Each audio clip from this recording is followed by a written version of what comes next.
সন্ত্রাসীদের যে তাণ্ডব, সেই তাণ্ডবের প্রতিবাদ জানাতে তারা এখানে উপস্থিত হয়েছেন, এই জন্য ধন্যবাদ জানাই। এবং এটি হচ্ছে আজকের এই আন্দোলনকারী ছাত্রদের প্রতি আমাদের উদ্যত আহ্বান, সমর্থন। যেটা সুব্রততা বলেছে, আমরা পুরানো পোস্টমর্টম করতে এখানে হাজির হই নাই, পুরানো অভিজ্ঞতাকে কাজে লাগিয়ে বর্তমান আন্দোলনকে কিভাবে বেগবান করা যায়, ছাত্রদের কাছে ফ্যাসিস্ট শক্তিকে কিভাবে মাথা নত করা যায়, সেই অনুপ্রেরণা, সেই সাহসিকতাই ছাত্রদের পাশে আমরা দাঁড়িয়েছি। আপনারা জানেন, এই কোটা সংস্কার আন্দোলনের যে ছাত্ররা বৈষম্য বিরোধী আন্দোলন করছে, তারা কর্মসূচি রেখেছে 3টায়।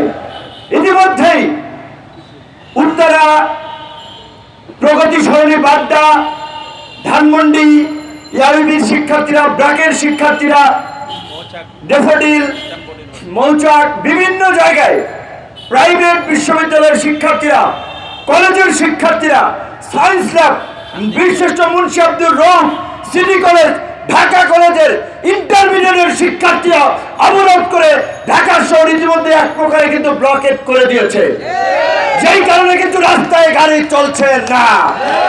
তো কাজী আন্দোলনকারী নেতৃবৃন্দকে আমরা সাহস দিতে চাই, আহ্বান জানাতে চাই, এই দাবি যে যৌক্তিক, এই দাবি যে ন্যায়সঙ্গত, তার উদাহরণ এই যে সারা বাংলাদেশের মানুষ তোমাদের ডাকের আগেই রাজপথে সংহতির জন্য নেমে গিয়েছেন।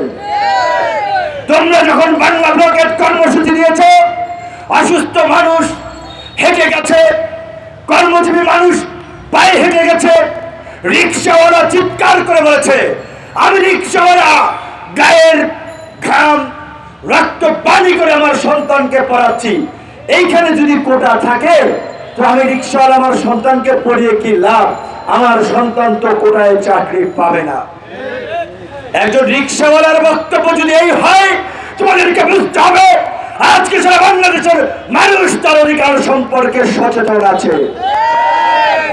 শেখ হাসিনা এবং আওয়ামী লীগ কি মুক্তিযুদ্ধের ঠিকাদার?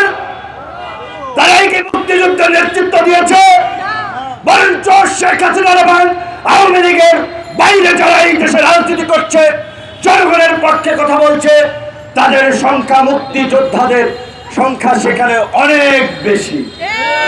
আজকে এখানে আসার কথা ছিল জাতীয়তাবাদী মুক্তিযোদ্ধা দলের সভাপতি, সাধারণ সম্পাদক উলফাত ভাই, সাদেক ভাইয়ের আদালতে হাজিরা থাকায় তারা আসতে পারে নাই।